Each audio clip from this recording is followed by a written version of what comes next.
So I wanted to expand a little bit more around that mystery hardware that's currently being speculated all across the internet. And this came originally from Tom Henderson during his live stream, and then he sort of doubled down on it further on Twitter, saying that it's not an April Fool's joke and that he'd be curious how the competitors, that being Microsoft and Nintendo, would respond to this device. And some of the ideas that people are coming up with here are interesting, but a lot of it comes back to Sony revisiting the handheld market. And I wanted to get a bit more into that here today. So if you guys enjoy the video, make sure you like it and subscribe if you're new here to the Spawn Wave Plus channel. First off, let me go over here real quick. This post up over on Notebook Check a little while ago today, and they basically rounded up some of the information as well as one new post that was dropped on Reddit. There's no credible source or anything for it. It just seems to be someone posting info, and sometimes those posts end up being right, but it's still very sketchy. However, it does mention the Ally from Asus would be $650 or $800 depending on what kind of storage you want, 512 gigs versus 1 terabyte, which if they can get a $650 SKU, 512 gigabyte, that'd be pretty impressive for the performance specifications they're pushing next to the Steam Deck. However, in that post, they also mentioned the idea that Asus is aware that Sony is working to bring their own handheld to market, which most of us look to as a PlayStation Vita 2. However, just hypothetically, I think if Sony did it, they probably wouldn't go back to that Vita name. They would call it something completely different. And in fact, I think there's potential for this system to actually tie into the PlayStation 5 console, much more than handhelds have in the past with Sony's home console, where you would have cross-buy and sort of things like that, but the versions were still kind of different at times. I kind of think it's possible that Sony could indeed make a quote-unquote PlayStation 5 portable to a degree. All right, so let's first off go all the way back to when the Switch was introduced, right?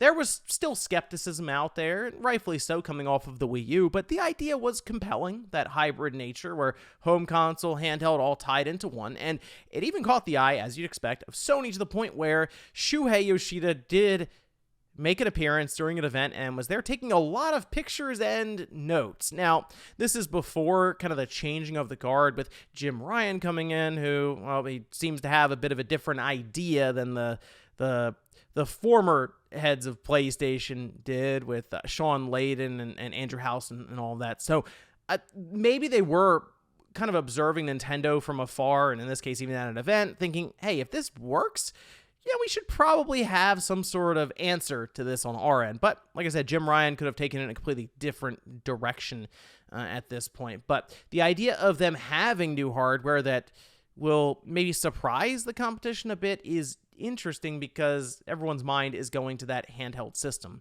And if you look at what the Vita did, this would have been back, it came out right at the end of 2011 in Japan and then followed up a few months later to start 2012 in the US, from what I remember. So just over 10 years ago. It was pretty good then, but the thing that really caught my eye still to this day is the form factor, kind of the build of the device. It felt futuristic then, to where it feels like it kind of just fits right in with the current marketplace right now in 2023. The specs, you look at them now, it's not great. Obviously, 512 megabytes of main memory, 128 megabytes of VRAM.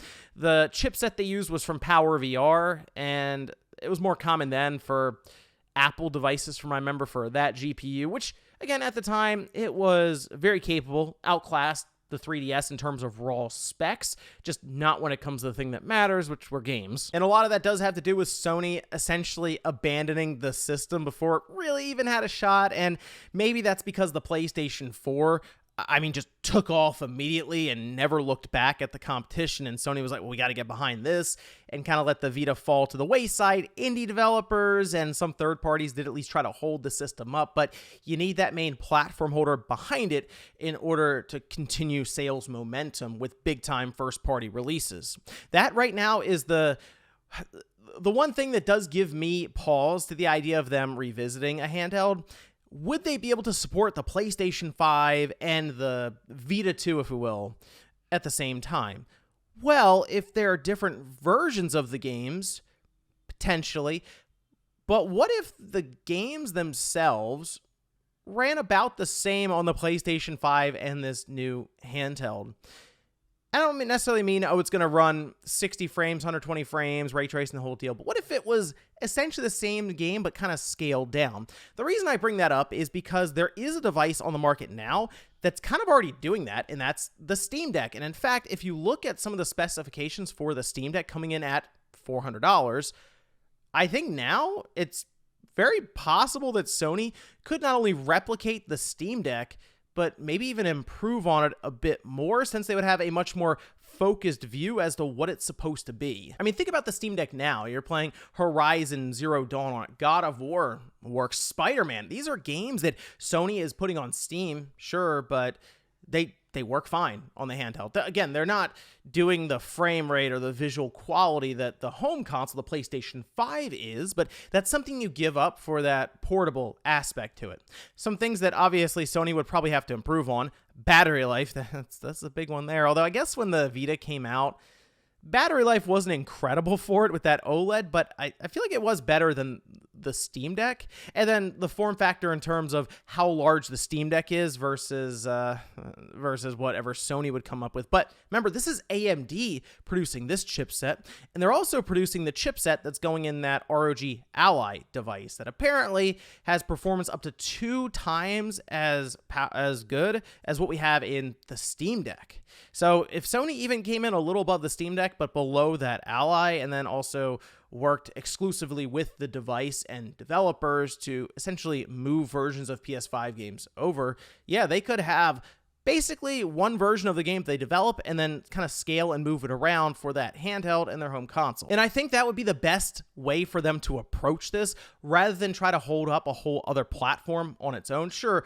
other developers could come in and create specifically for it, but they could tie it into the PlayStation 5 marketing, where it has a similar look with kind of that two-tone white and black, kind of how they've set up a lot of their devices, the PlayStation VR 2 mimicking that, but also their accessories and even their line of, well, they have like the headsets that they've released, and they've also put out monitors and stuff, all that kind of lining up with this almost gaming aesthetic that they've introduced on their Sony company-wide, setup.